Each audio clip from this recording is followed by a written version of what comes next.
Esse Deus que é poderoso, não apenas em força, como é descrito no Antigo Testamento como El Shaddai, mas poderoso em amor também. Disse pela manhã que falaria hoje, ou agora à noite, sobre o amor. E a cada dia fica mais claro, pelo menos para mim, o quanto o mundo precisa de amor. O quanto o ser humano, a espécie humana, precisa amar e ser amado. É uma necessidade intrínseca a cada ser humano. Ontem, ao iniciar a noite, no finalzinho já da tarde, já terminando os meus estudos e aquilo que entendo que Deus colocou em meu coração para compartilhar com os irmãos, tanto pela manhã quanto pela noite, eu dificilmente coloco alguma coisa no meu status. Os irmãos podem ver que quem tem o meu número de WhatsApp é uma postagem no status de 3 em 3 meses, mais ou menos. Mas ontem eu, ainda muito impactado por tudo que Deus estava me falando ali, através do estudo da Bíblia, e é claro, quando a gente prepara uma mensagem, essa mensagem primeiro fala conosco. E aí depois a gente transmite aquilo que o Senhor falou conosco, ministrou ao nosso coração. Eu coloquei um trecho de uma canção, ou um link que dava acesso a uma canção, e por sinal, uma bela canção, que o título em inglês é All You Need Is Love. Numa tradução livre seria tudo que você precisa é de amor. Aí você pode falar, mas é uma canção, para quem conhece, dos Beatles, lá de 1967. É sim, é uma canção, foi cantada pelos Beatles e surgiu há algumas décadas atrás, ou no século passado. Eu não sei, confesso que eu não sei se quem compôs a canção, quando a compôs, estava pensando no amor de Deus. Mas o fato é que nessa necessidade que está intrínseca a cada ser humano de amar e ser amado, é fato. E eu não tenho medo de errar com relação a isso. Na vida a gente tem, talvez, muitas incertezas e poucas certezas. E dentre essas poucas certezas, uma eu tenho. É que todos precisam do amor de Deus. Todos. Muitos não sabem disso, porque não conhecem a Deus. Eu acabei de falar que há 4 bilhões de pessoas espalhadas pelo mundo que não conhecem, não ouviram falar de Jesus. Mas muitas conhecem e se recusam a aceitar esse amor, a se render a esse amor.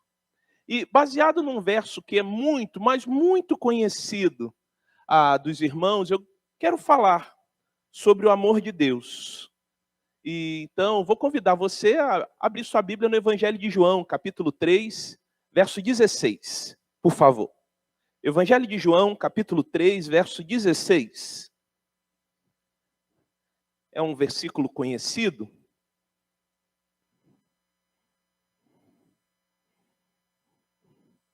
E diz assim: porque Deus amou o mundo de tal maneira que deu o seu único filho, para que todo aquele que nele crê não pereça, mas tenha vida eterna. E a partir desse texto, acredito que a gente pode tirar inúmeras lições sobre o amor de Deus. A primeira lição que eu quero destacar aqui é que a origem e a iniciativa de toda a salvação se encontram em Deus. A origem e a iniciativa. Por quê? Foi Deus que decidiu enviar o seu filho. Foi Deus que decidiu doar o seu filho. Enviou porque nos ama. Enviou porque ama a cada ser humano na face da terra. Então, a iniciativa é de Deus. Desde o Éden, a gente vai ver muito claro que Deus toma a iniciativa de ir em busca do homem. O homem que se encontra afastado, distanciado de Deus. Isso fica claro quando a gente vê a experiência dos nossos pais primais. Eles tinham uma comunhão plena com Deus. Tudo indica que, ao cair da tarde, diariamente, Deus ia lá e, de alguma forma, que a gente tenta mais ou menos vislumbrar aqui e idealizar na mente, Deus se encontrava com Adão e com Eva, mas em determinado momento eles decidiram trilhar por outro caminho, o caminho do pecado. E é isso que nos afasta de Deus, é isso que nos distancia de Deus. É fato que nunca é Deus que se distancia do homem, mas é sempre o homem que toma a iniciativa de se afastar de Deus. Mas aí, a gente pensa que, diante dessa situação, então, já que o homem tentou se esconder, tentou ficar longe de Deus, Deus falou, já que você quer ficar longe, quer ficar distante, então, eu vou deixá-lo, eu vou deixá-la. Não, queridos. Como eu disse, a origem e a iniciativa de toda a salvação está em Deus. Veja lá Gênesis capítulo 3, verso 9, por favor. Olha o que está registrado aí.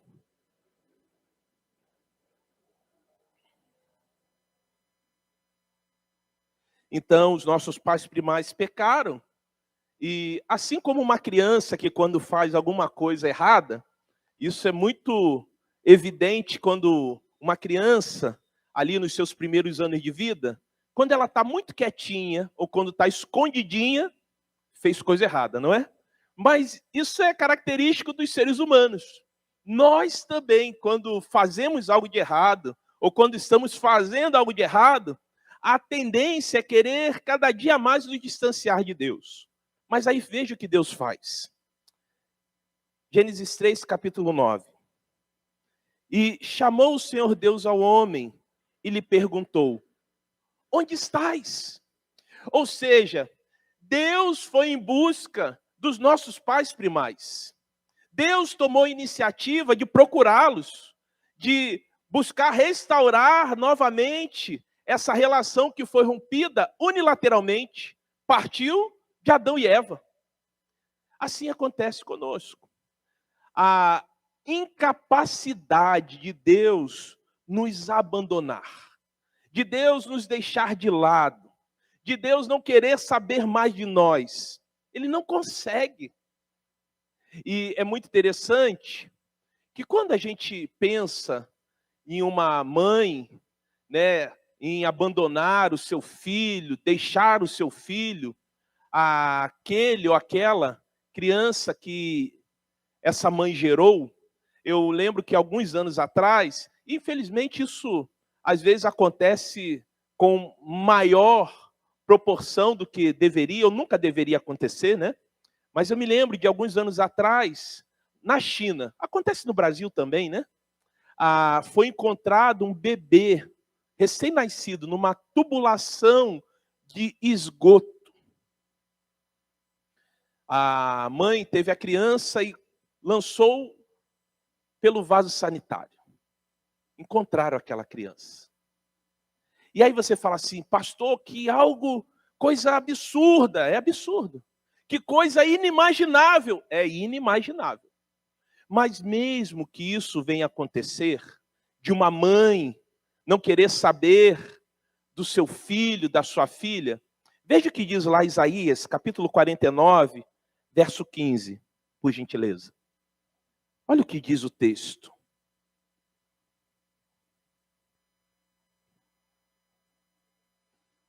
Diz assim, olha, Isaías 49, verso 15.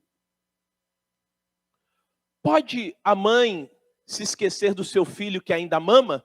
E ainda Isaías faz questão de dizer que é uma criança ainda que tem total dependência daquela mãe, porque uma criança que está na sua fase de amamentação, ela tem total dependência da sua mamãe, da sua progenitora. Mas continua. Pode deixar de sentir amor pelo filho que ela deu à luz? Será que é possível? E a gente viu que, e tem visto que, infelizmente, alguns casos acontecem. Mas aí termina o verso. Mesmo que isso fosse possível, eu não o quê? Me esqueceria de vocês. Eu não me esqueço de vocês.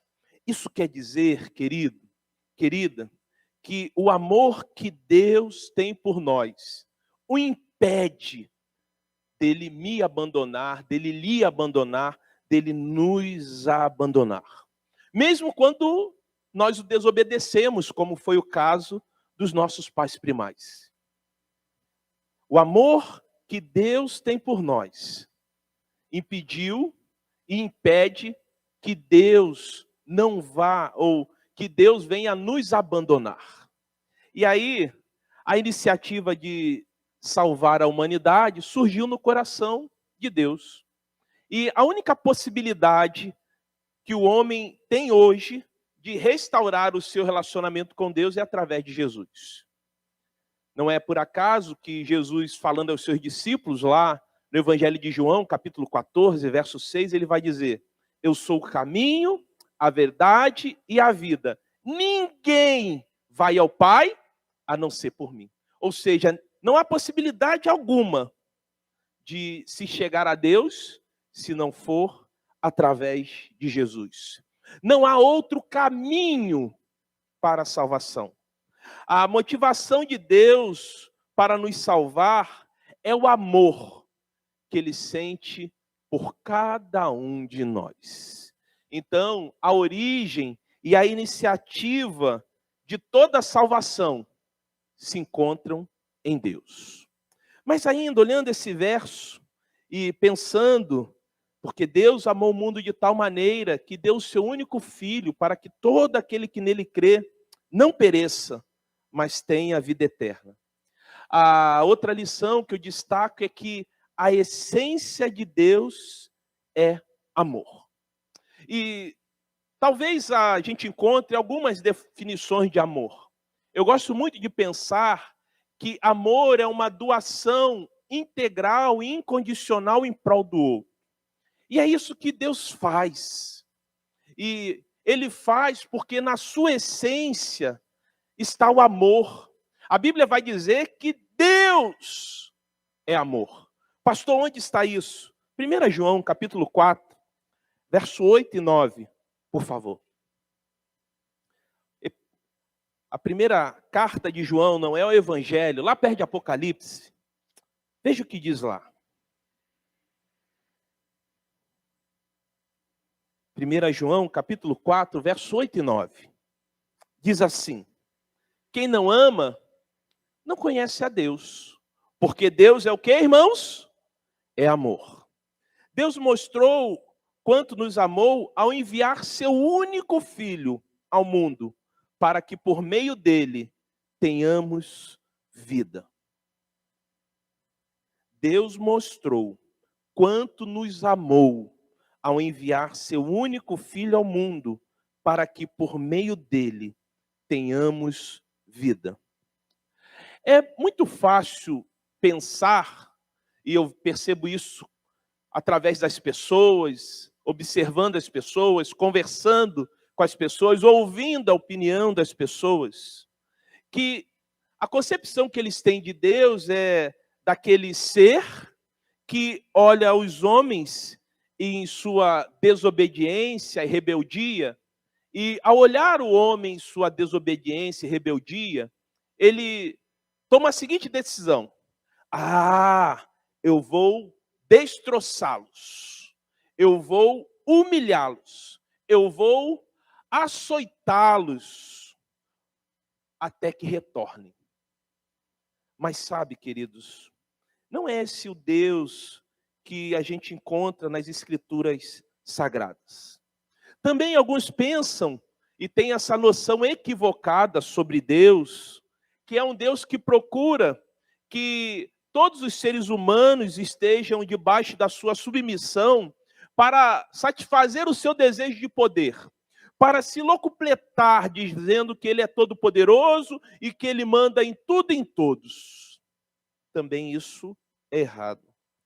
Mas o que me impacta nesse texto é que mostra Deus agindo, não para o seu benefício, mas para o nosso. Eu não estudei todas as religiões, mas estudei as principais e muitas religiões espalhadas pelo mundo.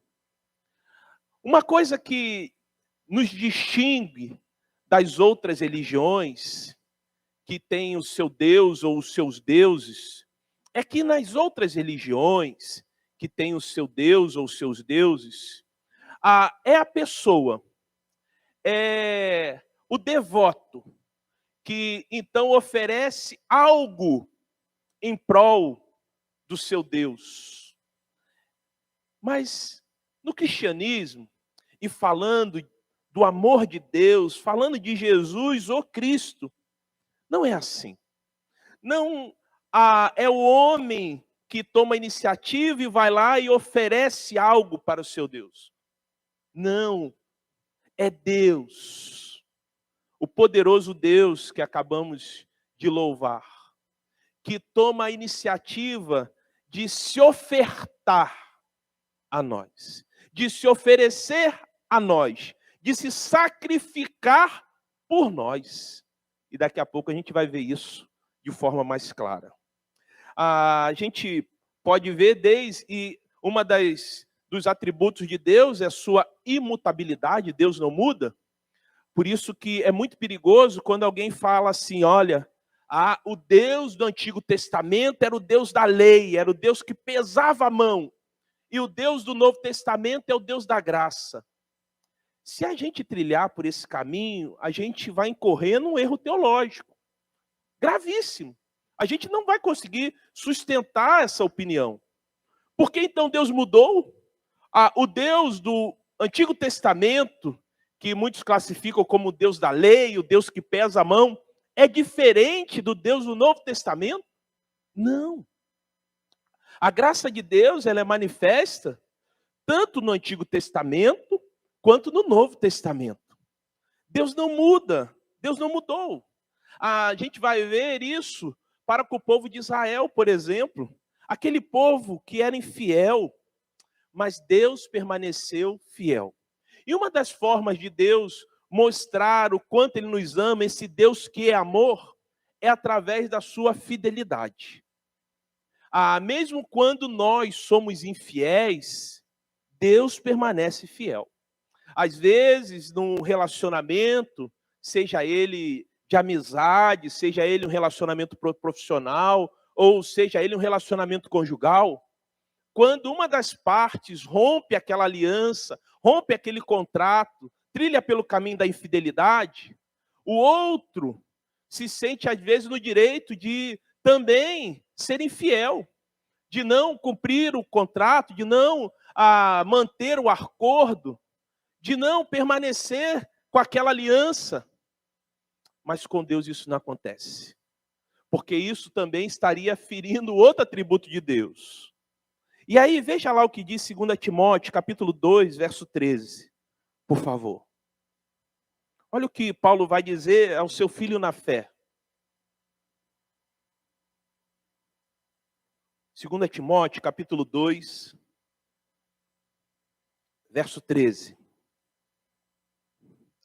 Diz assim: se somos infiéis, ele permanece o quê, irmãos?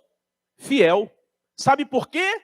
O texto diz, porque não pode negar-se a si mesmo. Ele permanece fiel por ele, porque ele é fiel, porque ele é amor, e uma das formas de ele manifestar o seu amor está através da sua fidelidade. Deus não agiu e Deus não age para satisfazer o seu desejo de poder. Ele não agiu e não age para criar um universo submisso à sua vontade por coação, por imposição. Jamais ele há de fazer isso.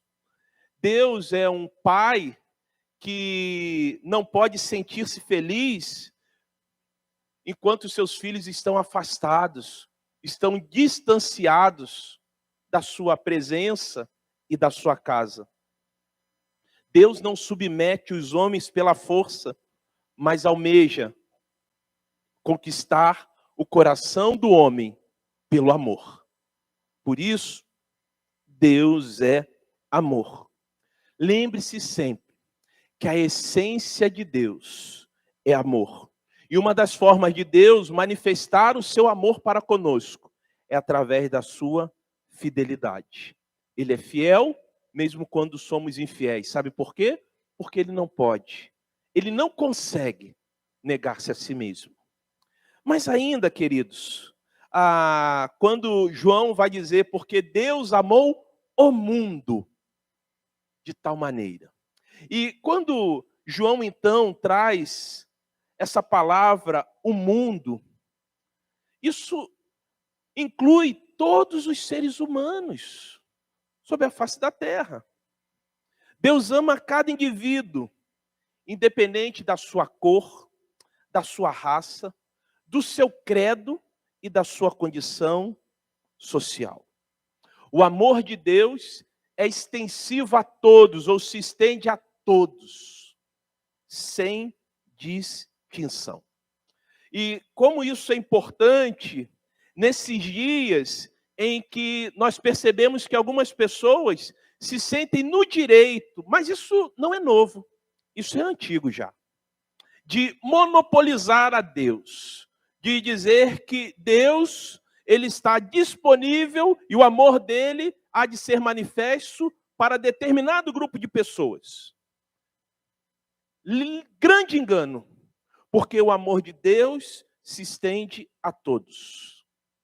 Deus não faz acepção de pessoas. Veja lá Romanos, capítulo 2, verso 11, para que isso fique muito claro. Romanos, capítulo 2, verso 11. Diz o seguinte: pois para com Deus não há o quê, irmãos? Acepção de pessoas. E como eu disse, essa questão de algumas pessoas quererem monopolizar a Deus, querer dizer que Deus veio só para um grupo de pessoas, que Deus ama apenas a um determinado grupo de seres humanos. Isso já desde a época de Jesus, quando aqui esteve, quando o Verbo se fez carne e habitou entre nós. Certa feita, Jesus estava na casa de um fariseu, de um doutor da lei, e chegou uma mulher, que para aquela sociedade ela era classificada como pecadora. E veja como Jesus tratou aquela mulher. Veja lá o Evangelho de Lucas, capítulo 7, do verso 37 ao 39. Olha só o que ela fez e como Jesus agiu e reagiu. Lucas capítulo 7, a partir do verso 37, diz assim: e eis que uma mulher da cidade, e Lucas vai fazer questão de deixar claro como as pessoas viam aquela mulher, pecadora, sabendo que ela estava à mesa na casa do fariseu, levou um vaso de alabastro com unguento, e estando por detrás, aos seus pés, chorando, regava-os com suas lágrimas, e enxugava com os próprios cabelos, e beijava-lhe os pés, e ungia com unguento. Aquela mulher estava ali, literalmente, se derramando diante do Senhor, e oferecendo tudo aquilo que ela tinha de melhor, até porque esse unguento custava um alto valor naquela época. E aí, olha só o que surge no verso 39. Olha a fala do fariseu. Ao ver isto, o fariseu que o convidara disse consigo mesmo: se este fora profeta, bem saberia quem e qual é a mulher que lhe tocou, porque é pecadora. Vocês acham que Jesus não sabia quem era aquela mulher? Vocês acham que Jesus não conhecia muito bem o passado daquela mulher. Vocês acham que Jesus não tinha noção do que estava no coração daquela mulher? Ele que tinha poder de ler corações, de saber sobre a vida das pessoas, de conseguir identificar o estado emocional de uma pessoa através de um olhar. E Jesus bem sabia. E Jesus poderia muito bem, logo quando aquela mulher se aproximou para despejar o unguento ali sobre ele, falar: olha, se afaste de mim, se distancie de mim, eu sei quem você é, eu sei o que você fez, o seu passado lhe condena. Mas Jesus não fez. Jesus aceitou aquele presente, Jesus aceitou aquele carinho, Jesus aceitou aquele momento daquela mulher expressar tudo aquilo que ela sentia por ele. Por quê? Ele não fez e não faz acepção de pessoas. Como eu disse, isso é antigo, monopolizar Jesus.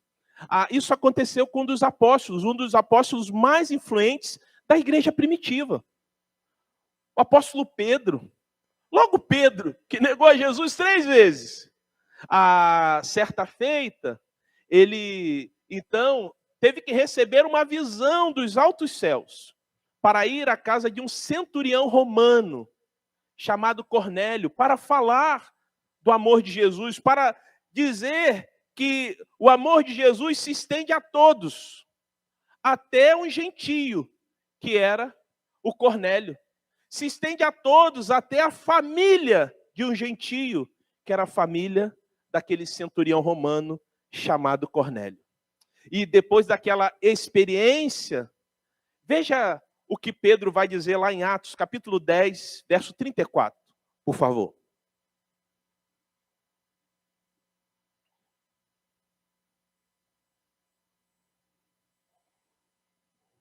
Olha o que diz lá. Depois dessa experiência de ter ido à casa de um centurião romano para falar do amor de Jesus. Diz o seguinte: então falou Pedro, dizendo: reconheço por verdade que Deus não faz acepção de pessoas. Queridos, eu fico a pensar, se Deus, o poderoso Deus, esse Deus poderoso em poder e poderoso em amor, se Ele não faz acepção de pessoas, quem somos nós para fazer? Isso significa que não existe nenhum ser humano na face da terra que Deus não ame. Ele ama a todos, mas infelizmente nem todos o amam.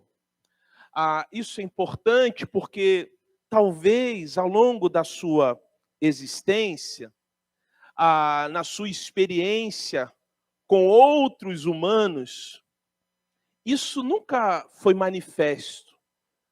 Esse sentimento, se é que a gente pode classificar o amor como sentimento, e está para além disso, talvez ao longo da sua existência, ninguém nunca lhe disse que lhe ama, que você é amado, que você é amada, que você é querido, que você é querida, que você é valioso, é valiosa, é precioso, é preciosa.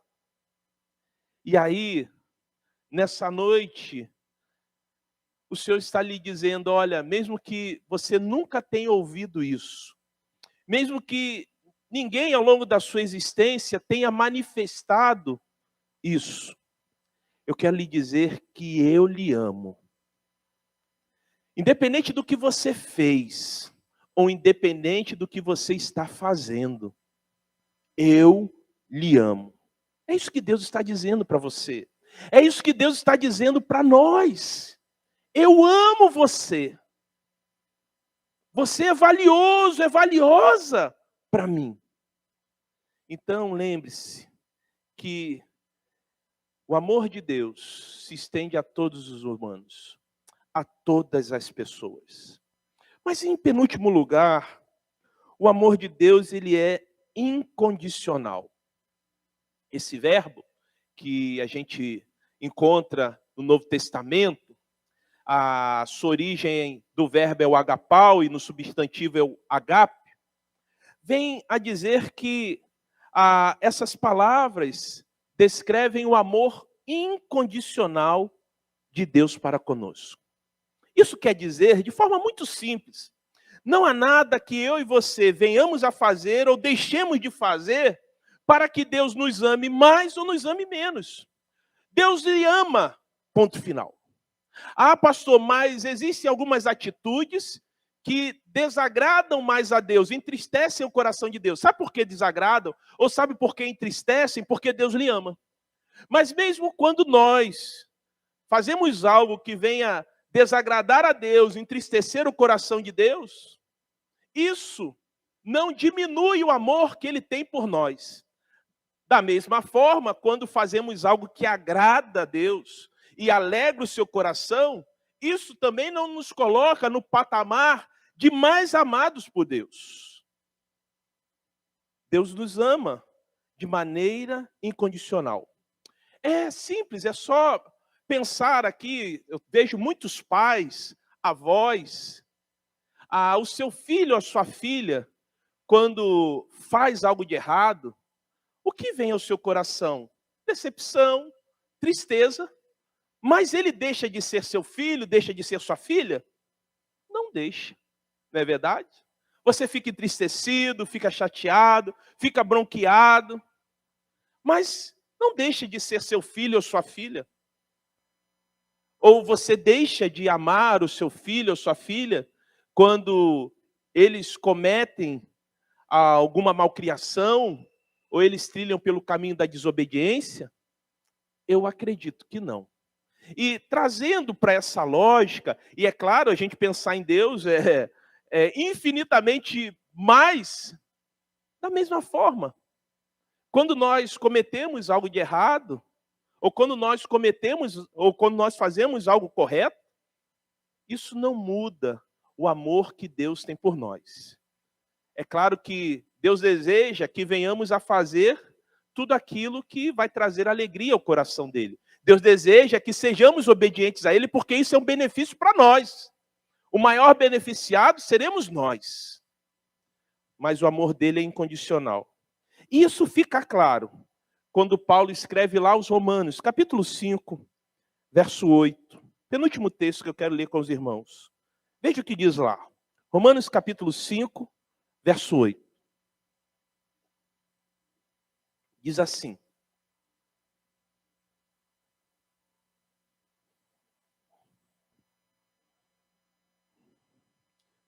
Romanos 5, verso 8. Mas Deus prova o seu amor para conosco em que Cristo morreu por nós, sendo ainda nós o quê? Pecadores.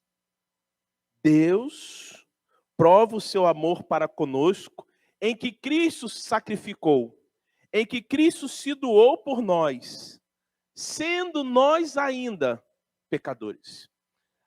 Eu conheço algumas poucas pessoas que dizem assim: eu vou seguir a Deus, eu vou ir para a igreja, né?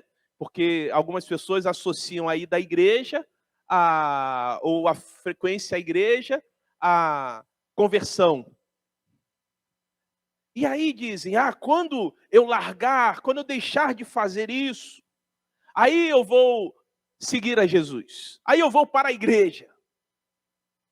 Como se o amor de Deus para com essa pessoa estivesse condicionado a ela fazer tudo correto. E com isso eu não estou fazendo apologia do erro ou do pecado de forma alguma. Mas o fato é que Deus não impôs e não impõe condições para nos amar. Por quê? O amor dele é incondicional. Ele não apresenta restrições para nos amar.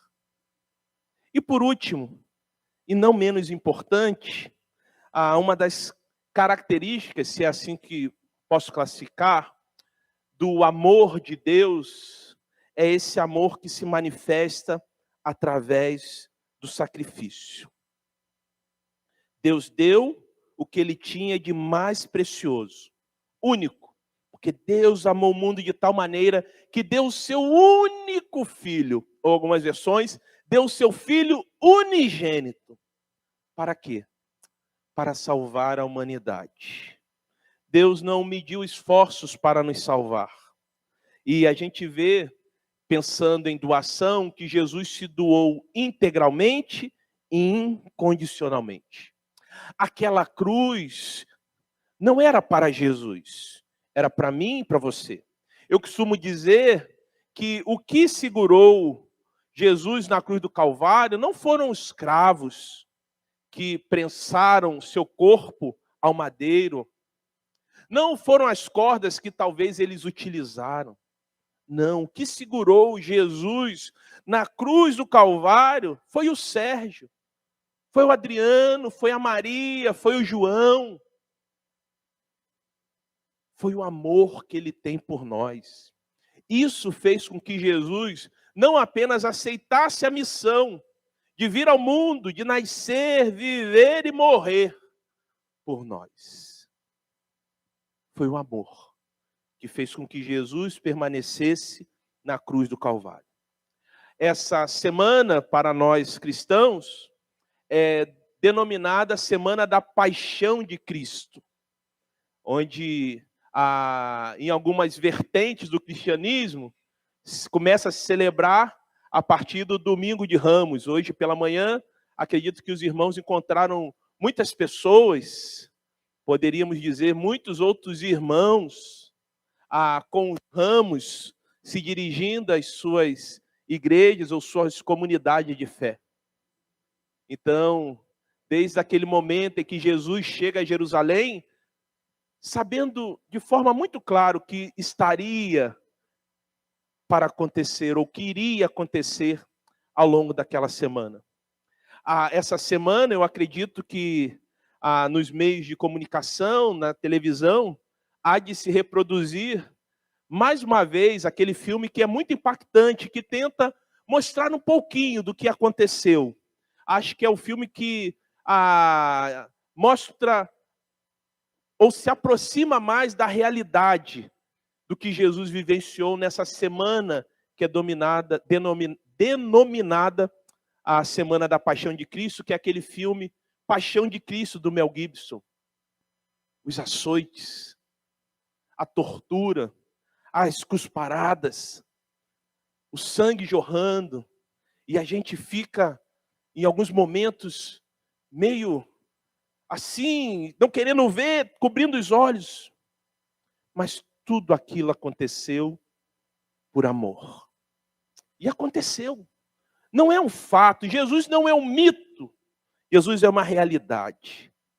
E o amor de Deus, na minha opinião, tem a sua expressão máxima para com o ser humano quando Jesus vai para a cruz. Ali, para mim, fica de forma muito explícita o quanto Deus nos ama. 1 João, capítulo 3, verso 16, e é o último texto que eu leio com os irmãos, João vai dizer o seguinte, lá pertinho de Apocalipse. 1 João, capítulo 3, verso 16.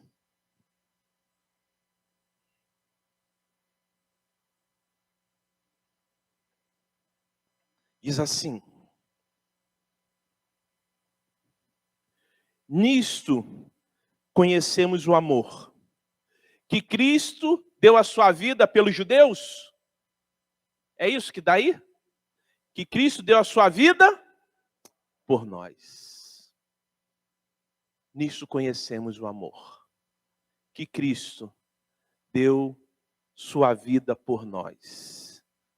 Esse amor que se manifesta de forma evidente, com a sua maior força, na cruz do Calvário. E aí, queridos, não condicione você a amar a Deus se Ele realizar algum milagre em sua vida, do tipo se ele me tirar dessa situação difícil financeira, se ele me curar ou curar o meu ente querido. Não faça isso. Sabe por quê? Porque a expressão máxima do amor dele para com você já aconteceu. Foi ele enviar Jesus com uma missão de morrer na cruz do Calvário, em meu e em seu lugar. Um dos pais da igreja, chamado por muitos de Santo Agostinho, ou de Agostinho, certa feita ele disse o seguinte: Deus ama cada um de nós como se não houvesse nenhum outro a quem amar. Deus ama cada um de nós como se não houvesse nenhum outro, nenhuma outra pessoa a quem amar. Por isso eu quero lhe sugerir que você possa valorizar o sacrifício de Jesus na cruz do Calvário. O amor de Deus diante de um Deus que sempre está à minha busca, diante de um Deus que é fiel e uma das expressões do seu amor para conosco é a sua fidelidade, e ele é fiel mesmo quando sou infiel. Diante de um Deus que não faz acepção de pessoas, que me ama independente da minha cor, da minha raça, da minha condição social, do meu credo. Diante de um Deus que não impôs e não impõe condições para me amar, porque não há nada que eu venha fazer que venha fazer com que o amor de Deus aumente ou diminua. Deus me ama. E diante de um Deus que me ama tanto, tanto, tanto, que entregou, que deu, que tinha de mais valioso e mais precioso para me salvar, eu só venho a pensar que o que eu preciso fazer é me entregar aos seus cuidados. O meu desejo, a minha oração é que depois de você ouvir isso, e talvez você já ouviu outras vezes, eu já falei sobre o amor de Deus aqui algumas dezenas de vezes ao longo desses 13 anos que aqui estamos. Meu desejo, a minha oração é que se você ainda não fez, que faça nessa noite de entregar o que você tem de mais valioso e precioso que é a sua vida sob os cuidados de Deus. Se você já assim o fez, está afastado, está distanciado, está fazendo como os nossos pais primais, tentando se esconder de Deus. E Deus está dizendo, olha, não adianta, eu lhe amo e estou aqui, pronto a restaurar o meu relacionamento contigo, mesmo você tendo tido rompido, você que tomou a iniciativa, mas não importa, aqui estou. Quem sabe nessa noite, não é a noite de você tomar a mesma decisão que o filho pródigo tomou. Aquele que estava perdido e foi achado. Estava morto, mas reviveu. E diante de um Deus tão amoroso, permita que Ele venha guiar a sua vida, conduzir a sua vida. Você que está buscando trilhar pelos justos e retos caminhos dEle. Faça isso nessa noite. Entregue a sua vida aos cuidados de Deus. Se reconcilie com Ele, se esse é o seu caso. Ou permaneça firme. Continue seguindo e servindo a Deus, sendo guiado pela sua palavra. Curva sua cabeça, feche seus olhos. Eu quero orar nessa noite, terminando e pedindo a Deus que Ele continue manifestando de forma muito clara, de forma muito explícita, o seu amor para com você, para comigo, para conosco. Vamos orar. Pai, aqui nos encontramos, sabendo o quanto o Senhor nos ama, sabendo que a origem e a iniciativa de toda a salvação se encontra em Ti, sabendo que o Senhor é amor, a sua essência é amor. E uma das formas de o Senhor demonstrar o quanto nos ama é sendo fiel a nós, mesmo quando somos infiéis. Pai querido e Deus de amor, muito obrigado, porque o teu amor é incondicional para conosco. O Senhor não faz acepção de pessoas, o Senhor nos ama independente da nossa cor, da nossa raça, da nossa condição social e do nosso credo. E Pai, eu quero te agradecer, porque através do sacrifício de Jesus na cruz do Calvário, nós podemos ver de forma muito explícita o quanto o Senhor nos ama. Esse amor que é sacrificial, que custou a vida de Jesus, que custou o sangue de Jesus derramado na cruz do Calvário em nosso lugar. Graças te damos pelo teu amor. Que essa noite possa ser uma noite de salvação, que essa noite possa ser uma noite de reconciliação, e que essa noite possa ser uma noite de reafirmação, de continuarmos a te seguir e te servir. E que a graça do nosso Senhor e Salvador, o amor de Deus, o nosso Pai, e as doces consolações do Santo Espírito de Deus, esteja com cada cristão espalhado por esse mundo. E os cristãos que aqui estão dizem amém e amém.